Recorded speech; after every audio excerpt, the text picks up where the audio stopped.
राजकारणामध्ये युवा पिढी आली पाहिजे, नवीन चेहऱ्यांना कॅन्डिडेचर मिळालं पाहिजे असं आपण सतत म्हणत असतो. पण तसं खरंच होतं का? हे मात्र माहिती नाही. पण एक पक्ष आहे की जिथे भरपूर तरुण नेते मंडळी आहे आणि त्या नेते मंडळींना भरपूर स्कोपही मिळतो, ती म्हणजे शिवसेना. आज आपल्याबरोबर कॉफी विथ कौशिकमध्ये शिंदे सेनेचे 2 तरुण नेते आहेत. त्यातील एक आहेत राज्याचे गृहराज्यमंत्री योगेश कदम आणि आपल्याबरोबर आहेत निलेश राणे. आपल्या दोघांचंही स्वागत आहे. एवढी तरुण पिढी एकाच पक्षात मला वाटतं रेअर आहे. असे इतकी तरुण मंडळी असताना पक्षात कसं वातावरण असतं योगेशजी? नाही, मला वाटतं हे क्रेडिट माननीय शिंदे साहेबांना द्यायला हवं आहे. तरुण पिढी राजकारणात येऊ पाहते, पण नक्की आम्ही कुठला पक्ष निवडावा ह्याची निवड करत असताना ते नेता कोण आहे हे बघतात. आणि मग शिंदे साहेबांकडे बघून जी काय तरुण पिढी अट्रॅक्ट होते, आकर्षित होते, आम्ही जवळ अनुभवलेलं आणि त्यामुळे संधी देखील चांगली मिळते आणि फ्रीडम मिळतं. मला वाटतं फ्रीडम मिळतं हा अतिशय महत्त्वाचा विषय असल्यामुळे आणि ती जबाबदारी साहेब देत असताना पूर्णपणे जबाबदारी देतात. म्हणून ते फ्रीडम असल्यामुळे मजा येते काम करायला. राजकारण लहानपणापासून आम्ही पाहिलेलं आहे, परंतु ज्या वेळेला आपल्याला स्वातंत्र्य मिळतं आपण आपल्या पद्धतीने ते राबवू शकतो, आपले जे विचार आहेत ते. आणि म्हणून मला वाटतं आता राज्यमंत्री म्हणून देखील काम करत असताना शिंदे साहेबांनी कधी हस्तक्षेप केला नाही. तुम्ही तुमच्या पद्धतीने केलं पाहिजे, तो विश्वास आहे. आणि म्हणून मला वाटतं ती काम करायला मजा येते. आणि आता हळूहळू आता निलेशजी असतील किंवा अन्य काही तरुण पिढी शिवसेनेमध्ये आहे, तर काम करायला मजा येते एकमेकांसोबत. आता नुकतेच खरं तर निलेशजींनी अत्यंत यशस्वी अशी मोहीम राबवली कोकणात. हे परिषदेच्या निवडणुकीच्या वेळेला, पंचायतच्या वेळेला. काय त्यावेळेचा अनुभव होता? तुम्हालाही असंच फ्रीडम मिळालं होतं की 2 पक्ष अगदी आमने सामने उभे ठाकले असं आम्हाला चित्र दिसत होतं? नाही, तसं काय नव्हतं. निवडणूक ही निवडणुकीसारखी लढली गेली पाहिजे हा विषय होता. आणि आता भरपूर पाणी पुलाखालून आता निघून गेलेलं आहे, म्हणून मागे जाऊन परत त्याच विषयावर बोलणं काय अनेक वेळेला बोलून झालेलं आहे. पण जसं योगेशजी म्हणाले की शिंदे साहेबांनी पक्षामध्ये जे आमच्यासारख्या लोकांना संधी दिली. मला जर आपण बघितलं की मी 2 पराभव बघितलेले आहेत, 2 वेळा लोकसभेला हरलो आणि तसं कोणी माझ्याकडे लक्षही दिलं नव्हतं. शिंदे साहेबांकडे संधी होती, जो सिटिंग आमदार होता माझ्याकडचा तो त्यांच्याकडे जायला तयार होता, कमिटमेंट मागत होता की मला तुम्ही घ्या आणि निलेश राणेला घेऊ नका. असं असताना मी निलेशला शब्द दिला आहे आणि म्हणून मला निलेशला तिकीट द्यावं लागेल. ही जी एक माणुसकी लागते, एक मन लागतं, ते प्रत्येक नेत्याकडे नसतं. मी जे अनुभवलं, मी अनेक दिल्ली बसून इथपर्यंत सगळेच नेते बघितले, अनेक मुख्यमंत्री बघितले, मोठमोठे नेते बघितले, दिग्गज. पण जे एक मन लागतं ना पक्ष चालवायला, आज पण स्वर्गीय बाळासाहेब ठाकरेंचं का नाव घेतात लोक? त्यांच्याकडे ते मन होतं. कोकणामध्ये तुम्ही आजही मतदारांना विचारा, तुम्हाला कुटुंबातला, ठाकरे कुटुंबातला कोण आवडतो, कोण लक्षात राहतो, तर स्वर्गीय बाळासाहेब ठाकरे. दुसरं कोणाचंही नाव घेणार नाही. हे जेव्हा माणूस इथून करतो ना, तेव्हा त्याचा इम्पॅक्ट दिसतो. आमच्यासारखी लोक, योगेशजी पण दिवसाला 18-19 तास पक्षाला देतात, मंत्रालय सांभाळतात. आमच्यासारखी लोक पहिल्यांदा आमदार झाले, पण जरी मी अगोदर खासदार झालो तरी शिंदे साहेबांनी जे आपल्याला दिलं, जे अभिप्रेत आहे त्यांना पक्षवाढीसाठी, ते सगळं आपल्याकडून घडलं पाहिजे. नुसता माणूस चांगला आहे म्हणून होत नसतो, तो कामाचा असला पाहिजे. आणि शिंदे साहेब जे काम करतात ते लोकांना आम्हाला कन्व्हिन्स करावं लागत नाही की तुम्ही आमच्याकडे का यावं. तुम्ही आज सोशल मीडियावर बघा, मीडियामध्ये बघा, सर्वात जास्त प्रवेश जर कुठे होत असतील तर आमच्या शिवसेनेत होतात. त्यांचा विश्वास आहे शिंदे साहेबांवर. तरुण बघा, सर्वात जास्त रांग आमच्याकडे आहे. म्हणून त्यांचं स्वातंत्र्य, त्यांचे काम करायची पद्धत. मी अनेक वेळेला ऐकलं आहे की मोठ्या माणसाला हे विचारायचं नसतं की तुम्ही मोठे कसे झालात, त्यांना फक्त बघायचं असतं आणि ते बघून शिकायचं असतं. आणि म्हणून शिंदे साहेबांकडे बघून आम्हाला ती ऊर्जा मिळते. आणि ते जर एवढं काम करू शकतात तर आपण पण पक्षासाठी तेवढं काम केलं पाहिजे, असं मनात घेऊनच आम्ही काम करतो. खरं तर तुमचा जो प्रवास राहिला आहे ना निलेशजी, तो बराच म्हणजे त्याला तो खडतरी असेल. वेडावाकडा. आता मी वेडावाकडा नाही म्हणणार, वेगळा राहिलाय थोडं. एवढ्या कमी काळामध्ये तुम्हाला वेगवेगळे पक्ष तुम्ही बघितले, अगदी युवा सेनेपासून तर आता शिंदेपर्यंत, आणि परत तुमच्या घरची 2 लोक जी आहेत ती अजूनही भाजपमध्येच आहेत. तर अनेक वेळेला हे जे उमेदवार लोन देणे ही एक तात्पुरती अरेंजमेंट असते, पण तुमच्या बाबतीत ती तात्पुरती आहे का? म्हणजे भाजप वापसी होणार की शिवसेनेतच राहणार? मी अनेक वेळेला हे स्पष्ट केलं आहे की निलेश राणे आता शेवटच्या श्वासापर्यंत सन्मान्य शिंदे साहेबांबरोबरच राहणार. हे आता मी अनेक वेळेला जेव्हाही हा प्रश्न कोणी मला विचारतं आणि विचारतं तर मी इवन राणे साहेबांना सांगितलंय की साहेब, शिंदे साहेबांनी माझ्यासाठी जे केलं, जेव्हा कोणी तयार नव्हतं करायला, काय काय उत्तरं होती, कसं बघून न बघितल्यासारखं केलं जायचं, कसं फोन उचलायचे नाहीत, अनेक वेळेला असं झालं. आणि त्या काळामध्ये त्या वेळेला शिंदेसाहेब माझ्यासाठी देवासारखे उभे राहिले. हे जर मी विसरलो ना मॅडम, देव पण मला माफ करणार नाही. आणि म्हणून मी कुठे जाणार आहे त्यांना सोडून, आणि गेलो तर मी आरशात स्वतःला बघू शकणार नाही. हे मी अनेक वेळेला बोललेलो आहे. आणि मी काय तसं राजकीय माणूस नाही, मला वाटेल तसं मी करतो. आणि करण्यासारखं खरं तर आयुष्यामध्ये खूप काय आहे, योगेशजी नाही खूप काय आहे, मलाही ऑप्शन खूप आहेत.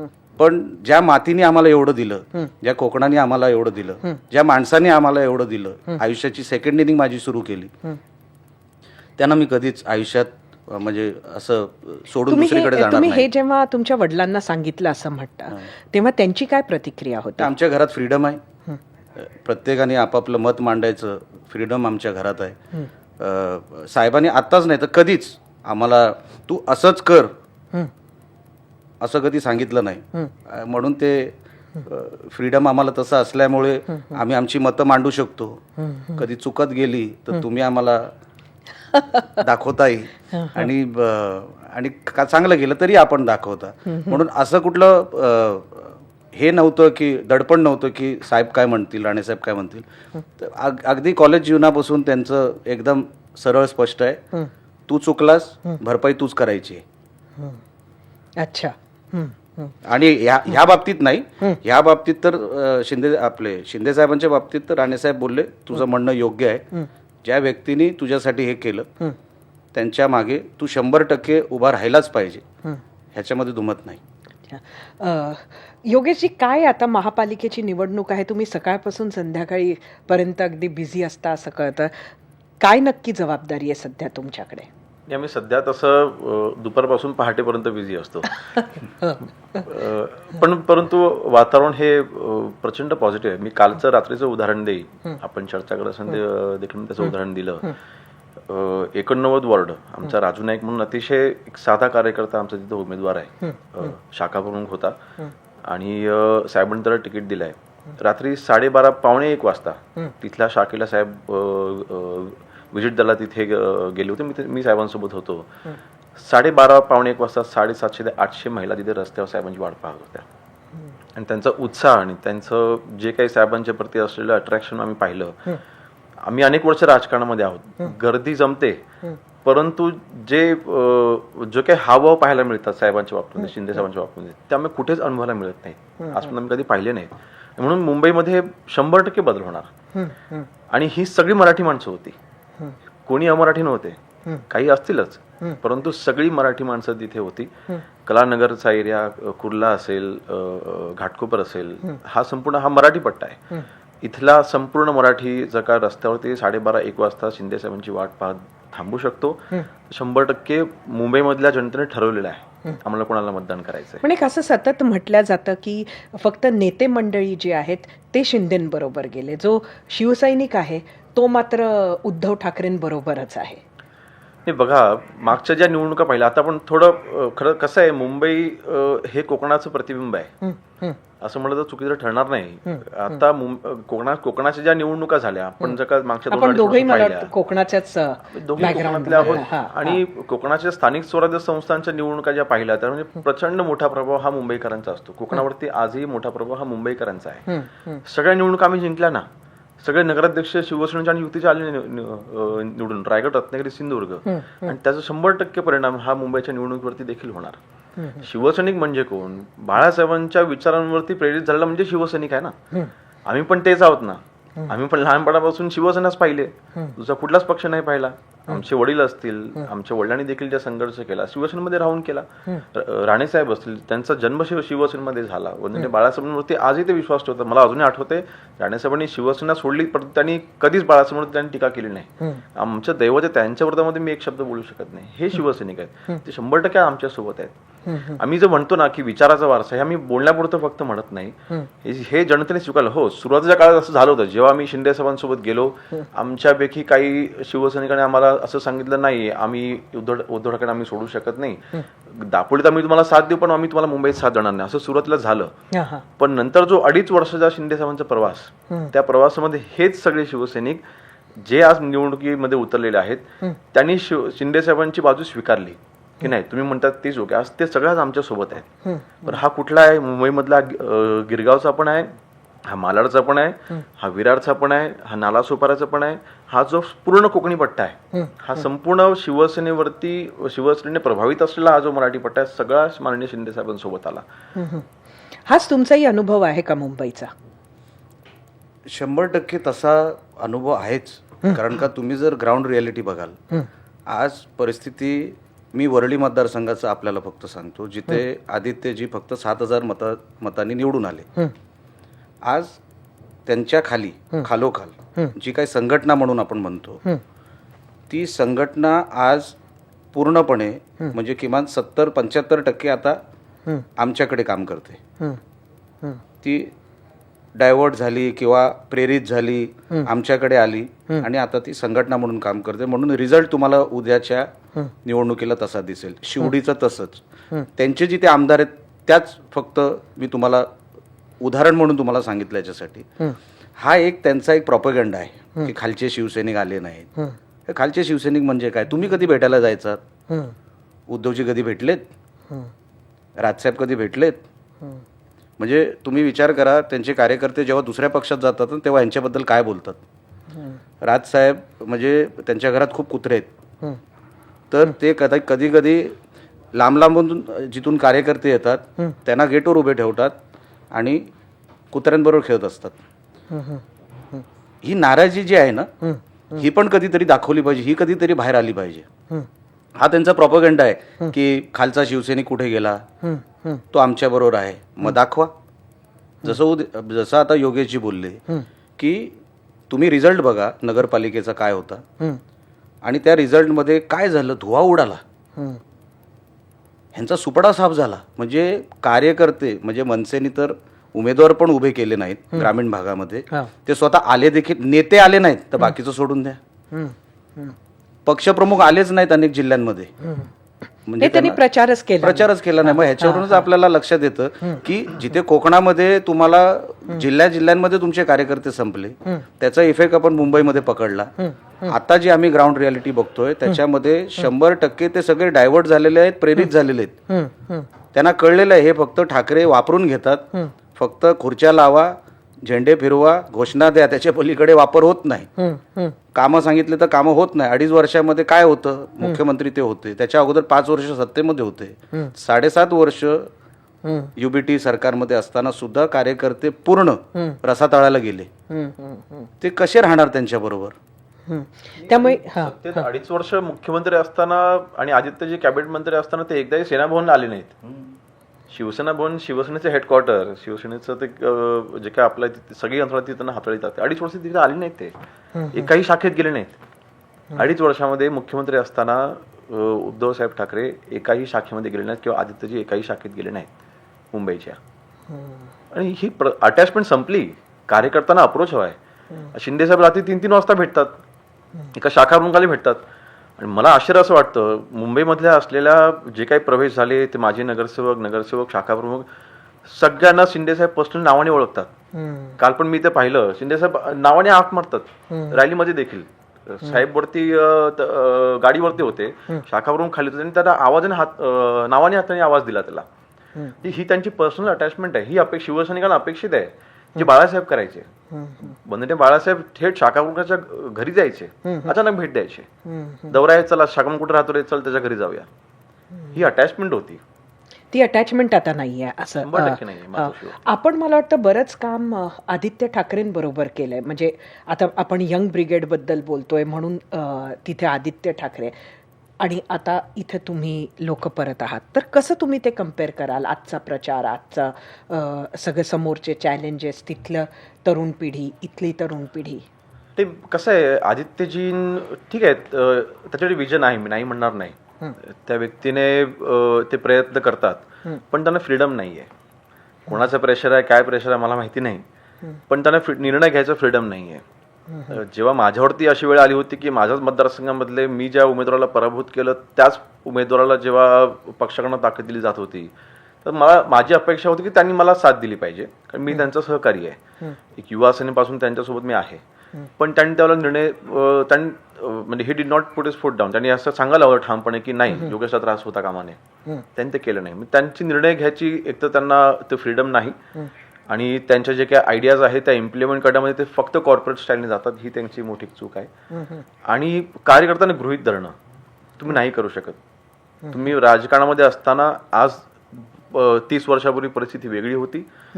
तुम्ही फक्त वंदनीय बाळासाहेबांचे नातू आहात म्हणून तुम्हाला ती फॅन फॉलोइंग तुम्हालाही मिळेल हे तुम्ही गृहीत धरू शकत नाही. तुमची अटॅचमेंट पाहिजे, तुमचं त्या कार्यकर्त्यासोबत इतका लगाव पाहिजे की त्यासाठी तुम्ही काही करू शकला पाहिजेत. ते दिसत नाही, म्हणून त्यांनी त्याचे परिणाम भोगलेत. आज युवा फळी जी आमच्याकडे आली, सुरुवात युवासेनेपासूनच झाली ना. मी शिंदे साहेबांसोबत ज्यावेळेला गेलो, त्या 50 आमदारामधला सर्वात तरुण आमदार मी आहे, सर्वात कमी वयाचा आमदार मी, सर्वात फर्स्ट टर्मचा आमदार मी आहे. मी पण निर्णय घेत असताना विचार केला ना, माझी पहिली टर्म आहे, 2.5 वर्ष झालीत मला पहिल्यांदा आमदार होऊन. मी सर्वात यंग आमदार आहे, मला फ्युचर मला बघायचं होतं ना. मी जेव्हा तुलना केली तर मला ही बाजू जास्त योग्य वाटली, आणि म्हणून मग मला वाटतं असे निर्णय, हाच विचार मला वाटतं प्रत्येक युवा सैनिकांनी केला. आज महाराष्ट्रामध्ये युवा सैनिकांची फळी प्रचंड मोठी आहे आज आमच्याकडे.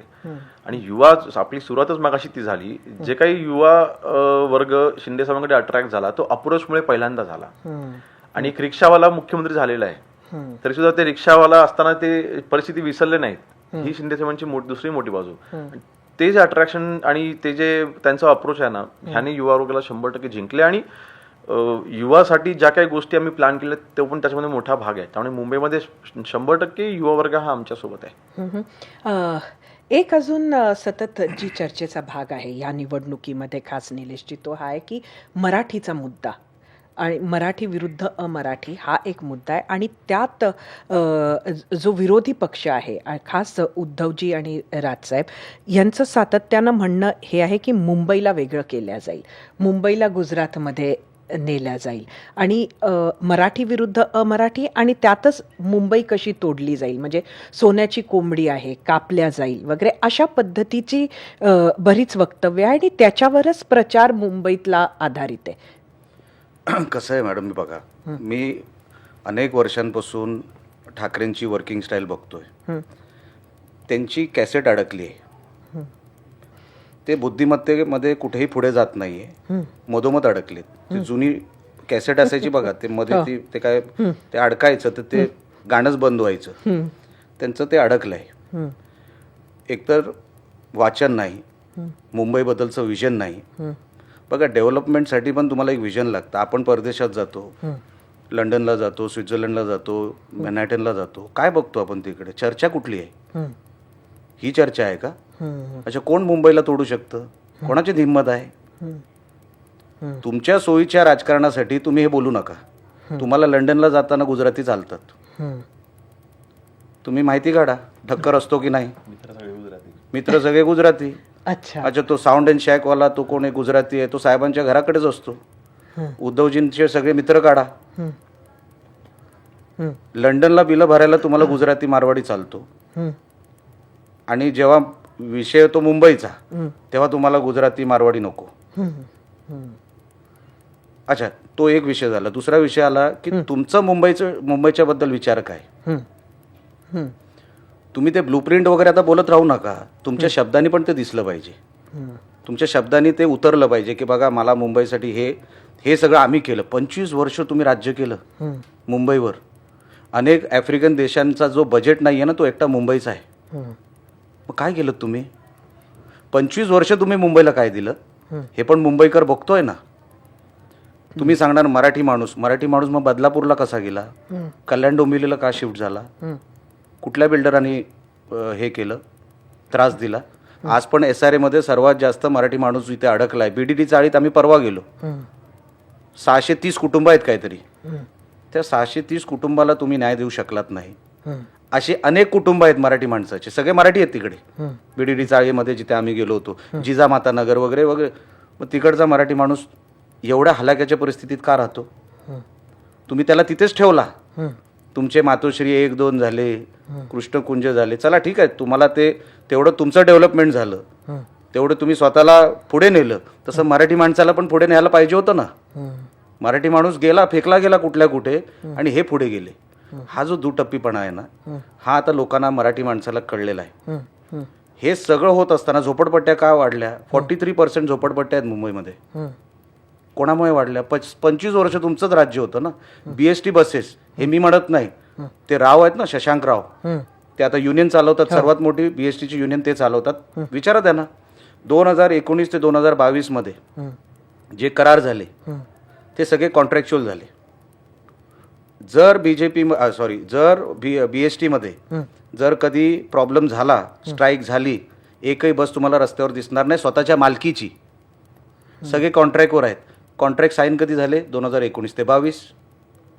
मुख्यमंत्री कोण होते? सन्मान्य उद्धवसाहेब ठाकरे.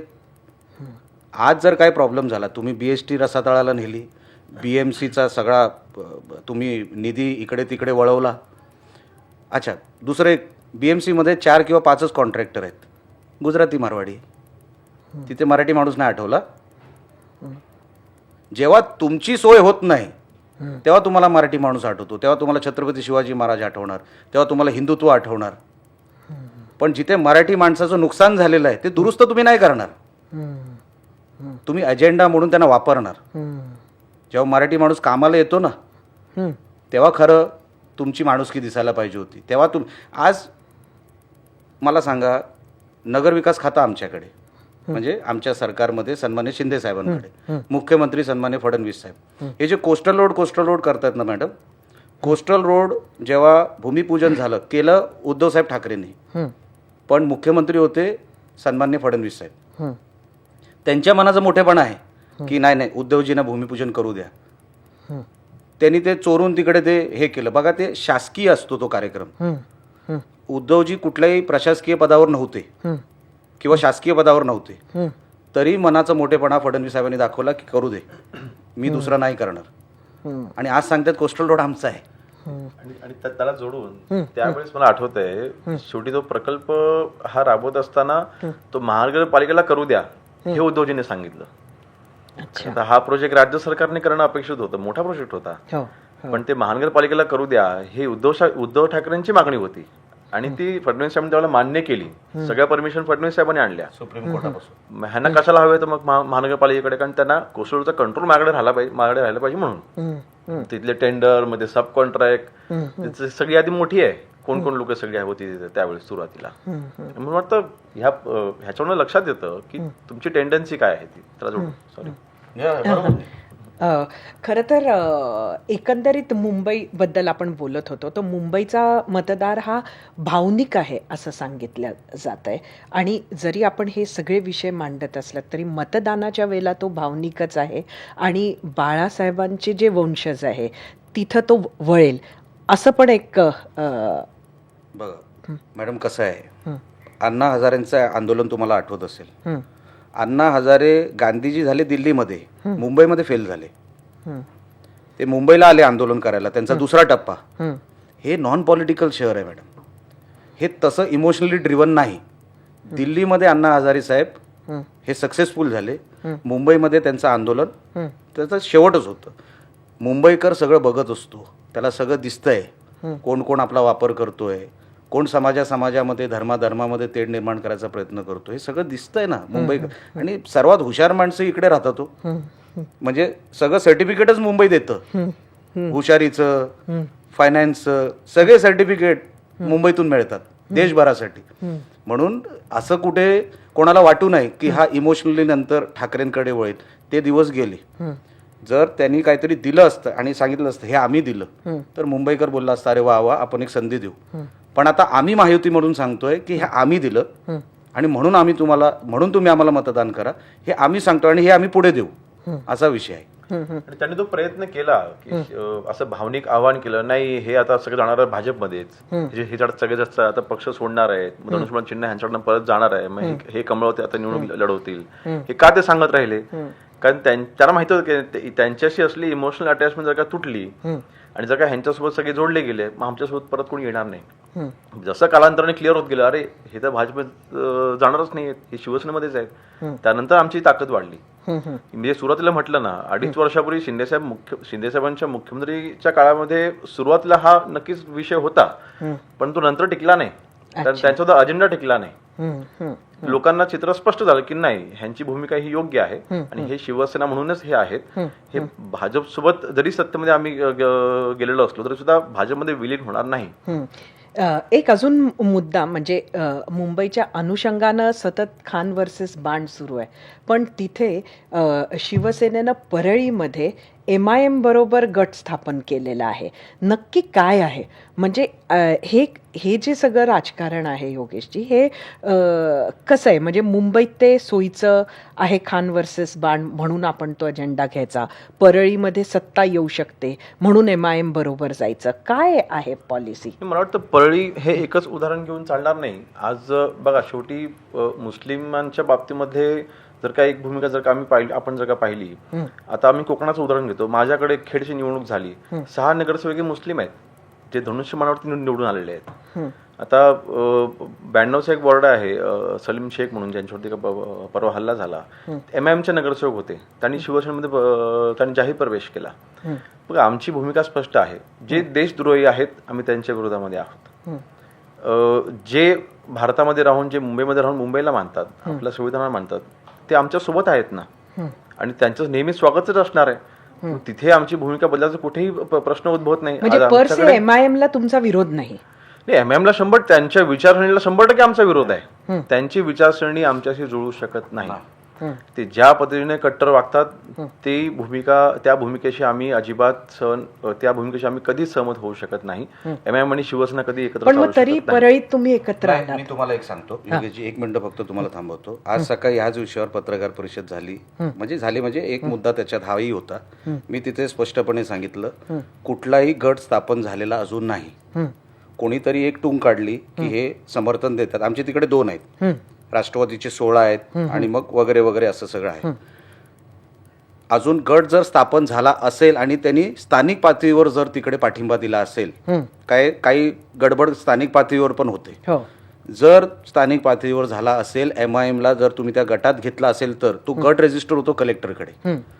जर तो गट स्थापन झाला नसेल तर विषयच येत नाही पाठिंब्याचा. जर गट स्थापन झाला असेल तर 100% स्थानिक तिकडच्या नेत्यांना सांगण्यात येईल की त्या गटातून तुम्ही बाहेर यायचं. हे आज सकाळी मी सन्मान्य आमच्या नेत्यांना पण सगळं सांगितलेलं आहे. आणि ही भूमिका आमची की जर गटामध्ये ते गेले असतील स्थानिक पातळीवर, आम्हाला प्रत्येक वेळेला ते विचारूनच करतील अशातला भाग नसतो, तर त्यांना त्या गटातून बाहेर यायला सांगतो. कारण त्या दिवशी आधी हे अकोटमध्ये पण घडलं भाजपा बरोबर आणि अंबरनाथला घडलं, त्यानंतर मला वाटतं MIM शी काही समझोता कधीच होणार नाही. म्हणजे तो करायचा नाही हा निर्णय झालेला आहे. हो. आणि ते जर चुकून स्थानिक लेवलवरचे जे नेते असतील त्यांनी ती चूक केली असेल तर तिथून गटातून त्यांना बाहेर यायला आमचा पक्ष 100% सांगणार आणि गटातून बाहेर यावंच लागेल त्यांना. अच्छा. आज खरं तर ज्या पद्धतीनं मुंबई असो इतर ठिकाणी असो जो प्रचार होतोय, त्यामध्ये मुंबईत तुम्ही भाजपाबरोबर एक आहात, पण इतर ठिकाणी ही युती होऊ शकलेली नाही, तर त्याचा काही परिणाम होताना दिसतोय का?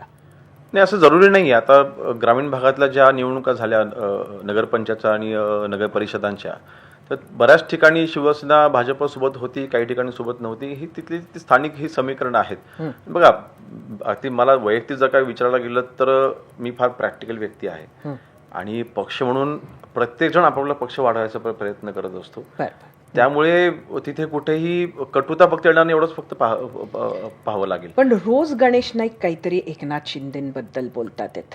ते ठीक आहे, ती त्यांची वैयक्तिक भूमिका असेल, पण देवेंद्र फडणवीस साहेब तशी भूमिका ठेवत नाही ना शिंदे साहेबांच्या बद्दल. आज नवी मुंबईमध्ये ज्या मला अजूनही आठवते, ज्यावेळेला खासदारकीच्या निवडणुका होत्या त्यावेळेला देखील त्यांनी तशी भूमिका मांडली होती, पण ती सीट शेवटी शिवसेनेला सुटली आणि तिथून मोठ्या मताधिक्याने तिथे आमचे नरेश म्हस्के साहेब निवडून आले. त्यामुळे त्यांची ही कदाचित गणेश नाईक साहेबांची ती वैयक्तिक भूमिका असावी, पण फडणवीस साहेबांची ती भूमिका शिंदे साहेबांच्या बाबतीत नाही आहे. दोघांची मैत्री अतिशय घट्ट आणि शिवसेना भाजपा हा संघर्ष त्या निवडणुकीपुरता आमनेसामने होईल, फक्त निवडणुकीपुरता, पण आमची जी मैत्री आहे ती मैत्री 100% तुटणार नाही. मला वाटतं भाजप शिवसेना आमने सामनेबद्दल निलेशजींना आमने सामने मी कधीच केलं नाही. हा, तुम्ही उगाच मला त्याच्यामध्ये मधोमध उभे करू नका. महाभारतासारखं इथून बाण आहे तिथून आणि मी मध्ये आहे असं काय नाहीये. आणि गणेश नाईक साहेबांचं कसं झालं ते कदाचित हे असं वागण्याचं कारण इतके वर्ष नाईक साहेब काय बोलले नाही, पण जेव्हा त्यांच्या मुलाला तिकीट मिळाली नाही, नरेश म्हस्केंना मिळाली, तो वैयक्तिक राग त्यांनी महायुतीवर काढून आहे ना. तो पर्सनल आहे, मेरिटवर तिकीट देतात किंवा नाही देत. मुलाचा राग नका ना काढू निवडणुकींवर किंवा महायुतीवर. त्यांना मुलाला कुठेही ऍडजस्ट करू शकतो ना आपण. नंतर होतील, मेरिट असेल तर 100% होतील. तिथून नाही झाले तर आमच्याकडून होतील. चॉईस आहे ना, चॉईस आहे नाही, चॉईस आहेच ना, चॉईस आहेच ना. आता पण नाईक साहेबांचा एक मुलगा राष्ट्रवादीत आहे पवार साहेबांच्या, दुसरा मुलगा बीजेपीत नाहीये. ते मला माहित नाही काय कारण अजून तिथे ठेवायचं. ते नाईक साहेबांनीच सांगितलं पाहिजे की नेमकं काय कारण आहे. अजूनपर्यंत पवार साहेबांशी म्हणजे त्यांचा मुलगा तिकडे अजून आहे, एक दुसरा मुलगा. तर मुलाचा राग तुम्ही राजकारणावर काढू नका, निवडणुकीवर काढू नका. इथे गरिबांची निवडणूक आहे, कार्यकर्त्यांची निवडणूक आहे.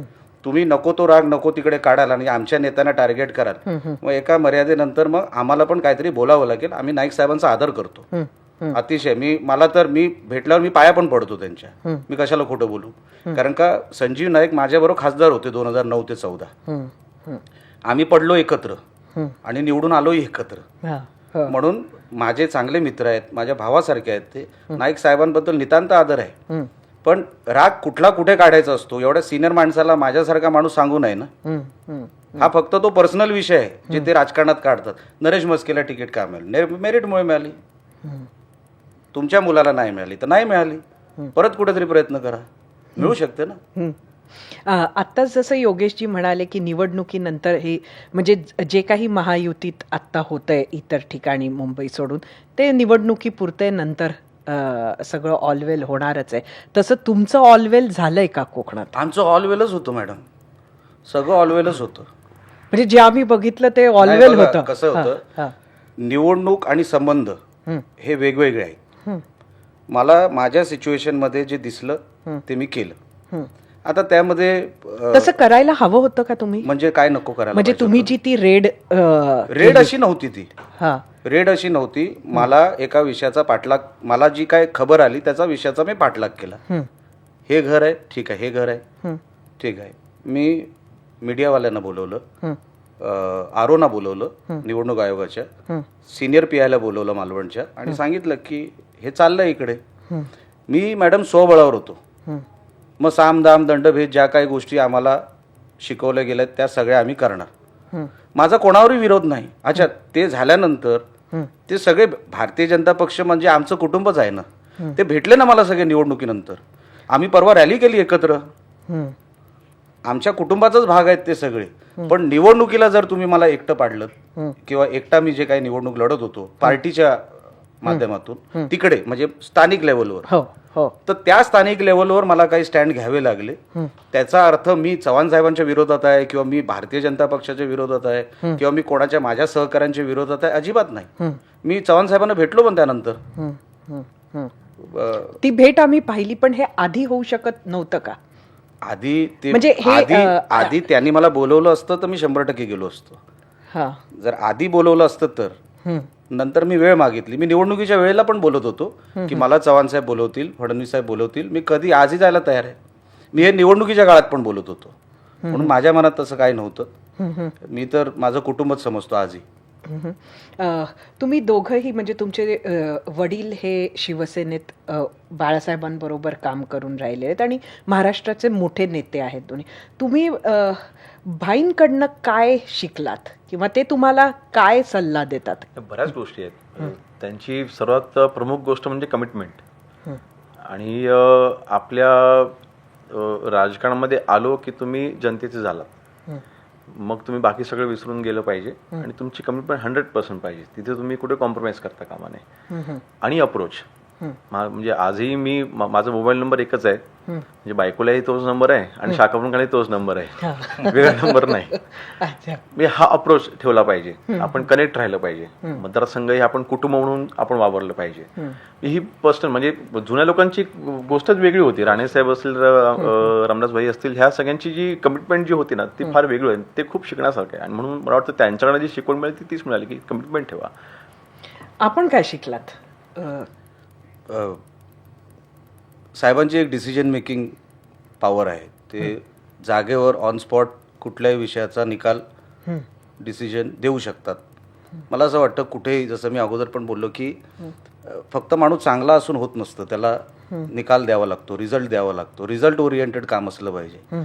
नुसतं कुठेतरी फाईल पडली आहे आणि मी आज मंत्री, आयुष्यभर मंत्रीच राहणार आहे म्हणून ती उद्या बघू, ही समज चुकीची असं मला वाटतं. आणि आज आहे ना समोर, तर आज संपून टाकायचं. आजचं उद्यावर कशाला? उद्या मी राहीन न राहीन, पुनर्जन्मावर आमचा विश्वास नाही की पुढच्या जन्मात कोण कसा होतो, आमचा विश्वास नाही. जे करायचं ते ह्या जीवनामध्ये, म्हणून प्रत्येक दिवसाला महत्त्व आहे, डिसिजन मेकिंगला महत्त्व आहे. आजचं डिसिजन उद्यावर ढकलू नका, उद्याचं परवावर नका ढकलू ते. आणि कुठल्याही विषयाला एक विचार करायची एक पद्धत असते की मी सॉफ्ट राहू तर हे परत कधीतरी फिरून माझ्यावर येऊ शकतात. पण जरी माझ्याकडे जास्त ताकद नसली तरी मी आज खंबीर राहिलो तर हे परत कधी माझ्या अंगावर येणार नाहीत. एक ॲग्रेसिव्ह एक असतं ना, एक बिहेवियर असतं, एक नेचर असतो माणसाचा की कुठलाही माणूस दोन्ही असतो. प्रत्येक माणूस रफ पण असतो, सॉफ्ट पण असतो. पण कसं हँडल करायचं कुठलं सिच्युएशन, की मी ह्याच्यासाठी माझा जन्म झालेला नाही की समोरचा माणूस मला काही बोलेल आणि मी ऐकून घेईन. ते चुकीचं आहे तर चूकच बोललं पाहिजे. जिथे चुकीचं होतंय तिथे सांगितलंच पाहिजे की हे चुकीचं होतंय. मग ते कोण समोर आहे त्याला जास्त महत्त्व नसतं असं मला वाटतं. काही वर्ष आधी आम्ही तुम्हा दोन्ही भावांची एक मुलाखत तुमच्या वडिलांबरोबर केली होती. त्यावेळेचं जे तुमच्याबद्दलचं इम्प्रेशन होतं ते असं होतं की व्हेरी विटी आणि एक प्रचंड सेन्स ऑफ ह्युमर असणारी व्यक्ती. म्हणजे सेन्स ऑफ ह्युमर कमी झाला असं मी नाही म्हणत, पण या दरम्यानच्या काळात तुमच्या पूर्ण पर्सनॅलिटीमध्ये खूप बदल झाला आहे असं जाणवतं. नाही, तेव्हा जेव्हा मी आलो होतो, माझा कट्टा होता आणि आम्ही तिघही होतो, तेव्हा ते कसं हलकं फुलकं, समोरून प्रश्नही हलके फुलके होते म्हणून तसं झालं. आणि आज कसं आहे, आज इंटरॅक्शन, योगेशजी सगळं सिरियस माणूस आहे, ते सिरियसली सगळ्या विषयाला उत्तर देत आहेत. नाहीतर मी मगाशीच बोलणार होतो की कॉफी विथ आहे पण कॉफी नाही आहे. हो, आज कॉफी राहिली असं राहिली. हो, तर हे असं समोरून तेव्हा हलके फुलके, म्हणजे वाईट म्हणून घेऊ नका. हे असंच आपलं कसं आहे, डोकं कधी कधी इकडे तिकडे काही आपण बोलतो म्हणून. म्हणजे तुम्ही विचारलात की तुम्ही त्यावेळेला असे होतात. बघा, त्यावेळेला पण असं झालं की त्यांना वाटायचं मी रागीट आहे आणि तिकडे मग जे काही गोष्टी तिकडे हलक्या फुलक्या अशा बोलाव्या लागल्या, बोललो. मग त्यांना वाटलं हा असा आहे. मग परत निवडणुकीला काही गोष्ट झाली, नाही हा तसाच आहे. म्हणजे प्रत्येक विषयाला असा नसतो, माणूस रागातही असतो, हसतही असतो आणि सगळ्या गोष्टी बॅलन्स ठेवावं लागतात. नुसतं माणूस रागात राहून काय करणार आहे. निलेश ही टिपिकल कोकणी माणसाचं उदाहरण आहे.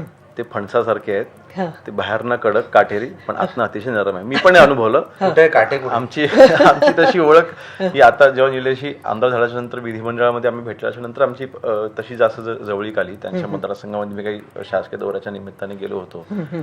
मलाही असंच समज होता की अतिशय रागीट ती व्यक्ती आहे म्हणून, पण नाही. त्यांचा स्वभाव, त्यांचं एक आहे, ते अतिशय इमोशनल व्यक्ती आहे. एक गोष्ट मी जवळनं पाहिली आहे, खूप इमोशनल आहेत आणि त्यांच्या जे काही डिसिजन असतात ते इमोशन्समुळे आहेत. अशी बोलत असताना शिंदे साहेबांच्या बद्दल जे म्हटले की मी देव माणूस मी त्या व्यक्तीला विसरू शकत नाही, हे इमोशनल व्यक्तीच बोलू शकतो असा विचार करतो. ते म्हणून ते इमोशनल व्यक्ती आहे, मधून ह्युमर त्याच्यामधनं बाहेर पडतो. आता तुम्ही महाराष्ट्राला आणि खास करून मुंबईला शिवसेना महायुती म्हणून काय देणार आणि तुमचे विरोधक काय देणार? नाही, विरोधक फक्त टोमणी देऊ शकतात, विरोधक फक्त कोंबडपाणी देऊ शकतात आणि विरोधक फक्त चार चौघांमध्ये स्वतःच प्रश्न आणि स्वतःच उत्तरं तयार करून इंटरव्ह्यू देऊ शकतात, पण ते डेव्हलपमेंट देऊ शकत नाहीत. मी एकच उदाहरण देईन. 25 वर्ष मुंबईची सत्ता असताना देखील मुंबईचा डीपी प्लॅन त्यांनी फक्त 60% इम्प्लिमेंट केलेला आहे. याच्यावरती ते बोलणार नाहीत. आम्हाला ते करायचंय. आम्हाला मराठी माणसांसाठी जी घरं बनवायची आहेत त्यासाठी पॉलिसी मेकिंग पॉवर सगळ्यांकडेच, म्हणजे इम्प्लिमेंटेशनची पॉवर तुमच्याकडे असली पाहिजे. आम्हाला ते करायचंय. मुंबई ही 1.5 ट्रिलियन इकॉनॉमी आपण जे बोलतो ती मुंबई आणि MMR रिजन आम्हाला ती करायची आहे. आपोआप त्याच्यामध्ये भलं हे त्याच्यामध्ये प्राधान्य हे मराठी माणसांनाच मिळणार आहे, त्याच्यामध्ये दुमतच नाही. परंतु हा फरक आहे. आम्हाला डेव्हलपमेंट ही म्हणजे फक्त भावनिक राजकारण करायचं नाही, आम्हाला डेव्हलपमेंट करायची आहे. मुंबईने जो काय काळ बघितला, इतके वर्ष लहानाचे मोठे आम्ही मुंबईत झालो, जन्म मुंबईचा, कॉलेज बँड्रा आपलं कॉलेज आणि स्कूल सगळं मुंबईमध्ये, चेंबूरमध्ये. तर मुंबईला ज्या ट्रान्सफॉर्मेशनची गरज होती ना, तसं ट्रान्सफॉर्मेशन मागच्या 25 वर्षामध्ये हे विरोधक देऊ शकले नाहीत. मुंबई जी काय जनरेट झाली ना, जनरेटच म्हणावं लागेल, ते कोणाच्या एका किंवा कुटुंबामुळे नाही किंवा एकाच्या, मुंबईचं एक स्वतःचं जीव आहे, सर्वायवल मोड आहे. त्या सर्वायवल मोडवर मुंबई आहे, राहते. मुंबईला मुंबईकरांनी मोठं केलं. विरोधक आज जे काही इमोशनली ह्या काही गोष्टी अच्छा ते उद्धवजी स्वतः सांगतात ना, हो माझ्याकडे काय द्यायला, शिवाजी पार्कला सांगतात, अनेक सभांमध्ये सांगतात माझ्याकडे आज द्यायला काय नाही. मग तुम्ही मतं का मागताय? जर तुमच्याकडे द्यायलाच काय नाही, मग तुम्ही मतं का मागताय? मुंबईला आता काय देणार हे सांगा. मुंबईचं ट्रान्सफॉर्मेशन आता कोणी थांबू शकत नाही.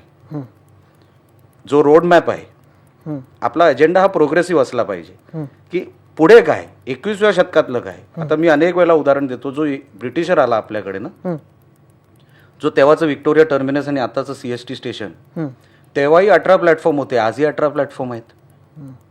तेव्हाचं माहीम कॉजवे, तेव्हाचं कोलाबा कॉजवे, हे लोक त्याचं ब्रॉडनिंग करू शकले नाहीत.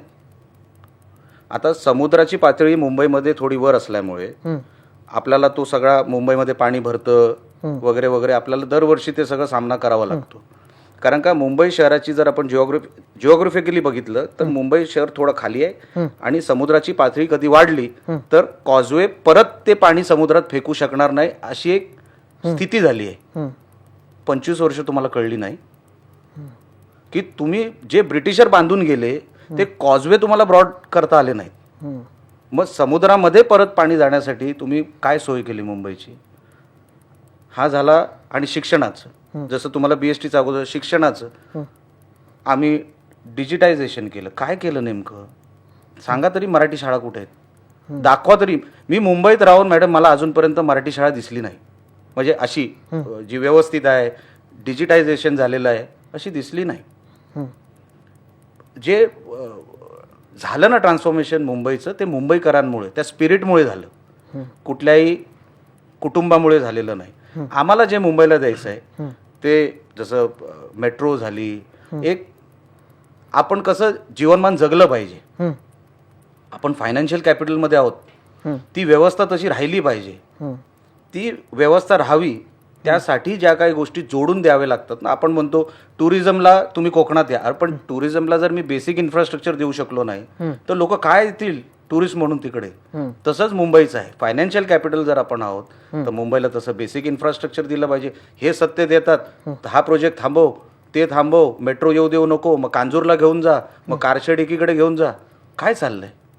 ह्यांचा 2.5 वर्षाचा कार्यकाळ हे सत्तेमध्ये येतात ना मॅडम, हे भांडखोर होतात. खरं विरोधक भांडखोर पाहिजे ना. हे सत्तेमध्ये आल्यावर सर्वात जास्त भांडतात. तुम्ही कांजूरचं कारशेड घ्या, बरोबर आहे. कुठलंही सोशल मीडिया पोस्ट बिचारे कोण एक्स और नेव्ही ऑफिसर टाकलं, एका एक्स नेव्ही ऑफिसरनी कुठलं तरी सोशल मीडियावर पोस्ट टाकली, ह्यांनी मारलं त्याला. म्हणजे हे सत्तेमध्ये आल्यावर तुम्हाला ही गुंड प्रवृत्ती हवी आहे का, हे पण मुंबईने विचार केला पाहिजे. मुकेश अंबानीच्या घराच्या खाली जर जिलेटिन स्टिक सापडतील, सचिन वाझेसारखे एन्काउंटर स्पेशलिस्ट जर तुम्हाला राजरोसपणे तुम्ही कार्यकर्ते म्हणून तुम्ही वापराल, अशी मुंबई. रिटायर झालेला सचिन वाझे परत घेतला आणि त्यांनी मनसुख हिरेनची डेड बॉडी त्याला मारून त्याला कुठल्या तरी वसईच्या खाडीत टाकला. हे सत्तेमध्ये येतात ते हे सगळं करायला. हे मुंबईला काय द्यायला नाही. यांची दुकानं बंद झालेली आहेत चारी बाजूनी. आता एक नवीन दुकान कसं उघडायचं ह्या प्रयत्नात ते आहे. मुंबईला दुकान म्हणून बघणारे ट्ठाकरे कंपनी आहे, त्याच्या पलीकडे काही नाही. त्यांनी आरोग्यावरती काम केलेलं नाही.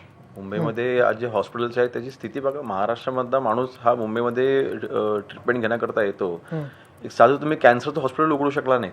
आज पण देवेंद्र कोविडच्या काळात ते वन ऑफ द बेस्ट मुख्यमंत्री असं स्वतःच सांगतात. असं कोण म्हणतं? सेल्फ लवर असं ते स्वतःच म्हणतात ना. त्यावेळेला मुख्यमंत्री ते बेस्ट होते. कोविडच्या काळात त्यांनी टॅकल सर्वात जास्त त्यांनी चांगलं केलं. त्याला सेंटरचं फंडिंग आलं होतं की त्यावेळेला नरेंद्र मोदी. आजच उदाहरण दिलं. श्रीमती किशोरी पेडणेकर महापौर होत्या, त्यांच्यावर 2 FIR त्यांनी लपवल्या. त्यांच्या इलेक्शन ॲफिडेव्हिटमध्ये टाकल्याने ते आरोप मी आज केला आणि किरीट बाईंनी मला वाटतं 2 दिवसापूर्वी काल केला. त्याच्यातला एक आरोप, एक FIR काय माहिती ना, भयानक आणि गंभीर आहे, मुंबईकरांसाठी आहे. कुठल्या तरी कंपनीला, मला एक्झॅक्ट आता नाव आठवत नाही, मी पत्रकार परिषदेमध्ये ते नाव घेतलं होतं. त्या कंपनीला जी बॉडी बॅग असते ना, एक बॉडी बॅग 1600 रुपयाला, बरोबर आहे मार्केट रेट. ह्यांनी घेतल्या कितीला? 6719 रुपये. किशोरीताई पेडणेकर. असे अनेक भ्रष्टाचाराचे केसेस आहेत, लक्षात घ्या. ह्यांना मुंबई फक्त लुटायची, त्याच्या पलीकडे दुसरं काय नाही. उदरनिर्वाहाचं साधन बंद झालंय. बिल्डर फोन उचलायचे बंद झालेत. आता कुठेतरी चावी फिरवायची म्हणजे आमचं उदरनिर्वाह पुढचं मातोश्री 2, 3, 5 जे काय करायचे आहेत ते त्यासाठी मुंबई हवी आहे. त्याच्या पलीकडे काय नाही.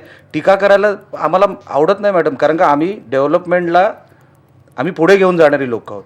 आज मतदारसंघामध्ये योगेची किती काम करतात, करोडचा निधी नेत आहेत. ते तिकडच्या उबाटावाल्यांची उज्जत घालत बसले नाही, त्यांनी विजन ठेवून काम केलं.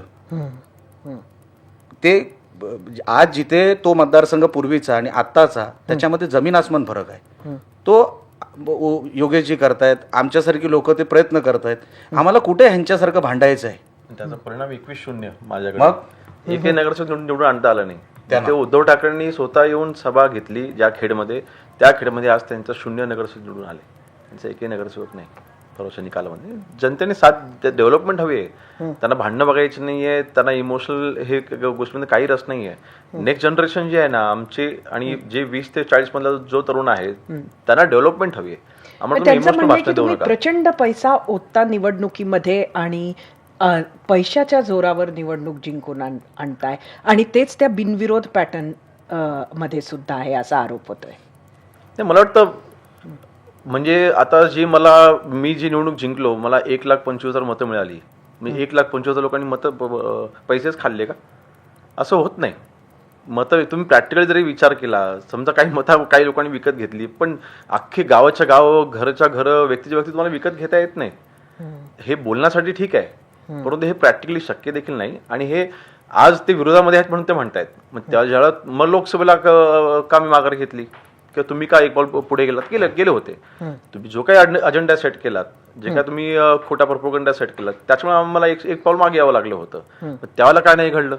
मला वाटतं ह्या सगळ्या गोष्टी फक्त चर्चेपुरत्या ठीक आहेत, परंतु असं, आणि तुम्ही मतदारांचा अपमान करताय, म्हणजे विकत घेऊन लोक मतं देतात असं तुमचं मत आहे का? हे बरोबर, मला वाटतं त्या गोष्टी मी सहमत नाही. आणि अजिबात सहमत होण्याचं कारणच नाही. कारण का आता उद्धवजी जेव्हा मुख्यमंत्री होते तेव्हा नगरपंचायत माझ्या मतदारसंघात, तेव्हा मी आमदार नव्हतो, उद्धवजी मुख्यमंत्री होते. सिंगल लार्जेस्ट पार्टी तेव्हा, मी भारतीय जनता पक्षात होतो, सिंगल लार्जेस्ट पार्टी तेव्हा भारतीय जनता पक्ष होती. म्हणजे तुम्ही सत्तेत असताना मग आम्ही कसे निवडून यायचो? बघा, तुम्हाला हे तुमच्या डोक्यात फिट केलं पाहिजे की लोकांनी तुम्हाला नकारलंय. तुम्ही उगाच हवाबाजी करू नका की हे पैसे. अच्छा, तुम्ही मग कंप्लेंट करा, किंवा तुम्हाला जिथे काय पुरावा सापडत असेल, काय करत असेल, तुम्ही करा ना, कारवाई करणार ना आमचे नेते. पण जेव्हा तुम्ही मुख्यमंत्री असताना पण आम्ही जर निवडणुका जिंकत होतो, मग अचानक तुम्ही मुख्यमंत्री नसताना जर आम्ही निवडणुका जिंकल्या, त्याच्यात वाईट वाटायचं किंवा त्याच्यात नवल वाटायचं कारण काय? बघा, हे जसं म्हणतो ना मी पूर्वी, हे प्रॉपगंडा आहे. आणि जसं योगेशजी म्हटले, हे बोलण्यापुरतं ठीक आहे, त्याच्या पलीकडे त्याला काय अर्थ हातपायर नाही. त्यामुळे महाराष्ट्रात शिवसेनेचा परफॉर्मन्स हा कसा राहणार? कारण अनेक ठिकाणी महाराष्ट्रात शिवसेना ही भाजपच्या विरोधातही उभी आहे. नाही, आपण आता पहिलं, आता मी एकच उदाहरण देईन. ज्या नगर परिषदांच्या निवडणुका झाल्या, आम्ही काहीतरी मला वाटतं 2,500 आम्ही जागा लढवल्या. आमचे 1300 नगर निवडून आलेले आहेत. आमचा स्ट्राईक रेट नगरपंचायतच्या बाबतीत भाजपपेक्षाही जास्त आहे. आणि तसाच राहणार आहे असं तुम्ही म्हणताय? हो, आणि महायुतीमध्ये आपण जेव्हा एकत्र लढतोय तेव्हा एक कुटुंब म्हणून आम्ही लढतो. आज सगळे प्रचार एकत्र करतोय आम्ही. सगळ्या रणनीती, ज्या काही रणनीती रोज ठरवल्या जातात, कारण रोज प्रचाराची रणनीती वेगवेगळी असते, त्या सगळ्या गोष्टी आम्ही एकत्र बसून ठरवतो आणि तशाच होणार आणि तशाच होत आहेत. आणि उद्याही जिल्हा परिषद, ह्यानंतर जिल्हा परिषद आहेत, जिल्हा परिषदा पण आम्ही महायुतीमध्ये लढवायचा निर्णय घेतलेला आहे. आणि आम्ही मोठ्या प्रमाणामध्ये, त्यानंतर कसल्याही निवडणुका नाहीये, तर त्या निवडणुका पण आम्ही महायुतीमध्ये लढवायचा निर्णय घेतलेला आहे. आम्ही आमच्या जिल्ह्यापुरतं म्हणतोय, योगेशजी त्यांच्या जिल्ह्यापुरतं, आणि प्रत्येक जिल्ह्यामध्ये आता भारतीय जनता पक्ष, शिवसेना हे अतिशय चांगल्या वातावरणामध्ये काम, प्रचार सगळं करतायत. आणि असंच वातावरण राहील ह्याची मला खात्री आहे. तुम्हाला दोघांनाही खूप खूप शुभेच्छा येणाऱ्या निवडणुकांसाठी, आणि तुम्ही वेळ काढलात इतक्या व्यस्त तुमच्या कार्यक्रमातून, त्याबद्दल धन्यवाद. धन्यवाद. थँक्यू.